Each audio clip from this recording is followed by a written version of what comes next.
I'm Joanna DeCellis, editor of CNRB's Chef to Chef magazine. I'm here today with Brian Beland, executive chef of Country Club of Detroit, executive chef and food and beverage director. Thanks for joining us today, Chef. Thank you for having me. It's a great pleasure to be here. Tell us a little bit about the Country Club of Detroit. Well, Country Club Detroit is it's an older club, 120 years in existence. Just shy of 900 members right now. About 600 are local active dues paying members. Family-orientated club. Kitchen teams about 15, 16 full-time, and we go upwards about 25 to 28 during the summer peak season. One unique thing about being in the north, usually you close down, we happen to run 12 months out of the year. Oh. You've told me before how you're also a master chef, and you told me before how while it was not easy to earn your certification, the daily challenge of living up to that title is something that is it's difficult to do. Why is that? Well, the expectations are high. When you earn a high-level certification like the Certified Master Chef, expectations become high from your peers, from those you hire in, from your managers. They expect great things, which we need to deliver on every day. So it continues the pressures throughout the day, throughout the career to continue to excel. But we use that as well, or I use that as well, to help myself drive every day, the desire to keep pushing for excellence, grow the team, mentor the individuals around us to continue that growth. You're very active in the Detroit culinary community. Why is that? What value does that bring to the club? It brings a lot of value. By being active in the Detroit community, working with the restaurant chefs, being involved with the schools, being involved with our local chefs chapter, various charitable organizations, it brings a market value to the club.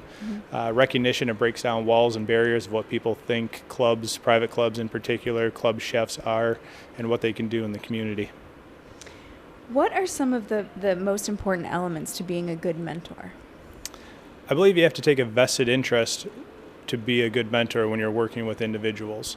You need to know what's going on in their personal life, how you can help them grow, help them plan a track of success. Each individual person on your team has a different desire in life, and at different points in their life, that desire changes and what the needs and responsibilities are. So I believe it's our role as leaders, as mentors for our team and staff to provide that pathway for them. What do you look for in a new hire or a new cook?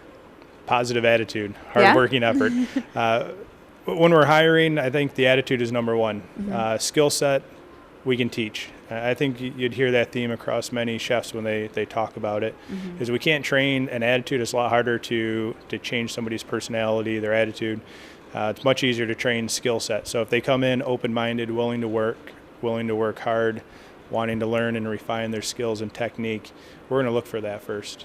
How do you said driving to always be better. How do you do that? How do you push yourself to continue to evolve? Well, we push ourselves to continue to evolve in multiple ways. Sometimes it's not taking a step back, but looking to refine the very simplistic things in our cuisine. Maybe it's working to perfect how we roast the chicken or saute the chicken breast or glaze the vegetables, because the details are what make the difference. So we, various things happen, whether, it's so easy now with Instagram and Twitter and Facebook and Google that you can search and find information everywhere. You can find pictures, you can find quotes. Other avenues might be coming to events like conferences like Chef to Chef. Those opportunities provide just great experiences to continue to drive and see what other chefs are doing on their properties. What are some of your biggest challenges at Country Club of Detroit? Our biggest challenges at Country Club of Detroit, it's been interesting because we went into the recession. The club took a real hit in membership. We have older, not failing facilities, but facilities that need to be updated, a lot of infrastructure, a lot of the not so glamorous parts, the pipes, the plumbing, the electrical, heating and cooling type things. So we went into the recession where we were managing decline and having to cut. And we rapidly came out of the recession in a growth model where we vested a lot of money into our facilities. So we've gone one direction and then totally flipped and went in a positive direction. Enjoy managing growth much better than managing decline in tough times. So I'd say that's probably the biggest challenge, and it's not a negative challenge, it's a real positive challenge, I believe. What's next for food and beverage at Country Club of Detroit?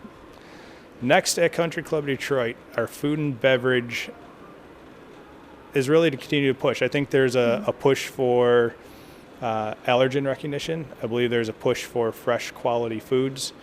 In recent years, we've moved away from the straight line traditional buffets, putting more cooks and chefs out on the floor, sauteing, slicing, building assembly plates, small stations, spreading the buffets out, providing much more of that personal touch. I see us continuing to grow in that direction. We've grown global flavors in our food, so I see that continuing to grow. Craft cocktail and microbrews in Michigan, Detroit area is exceptionally popular.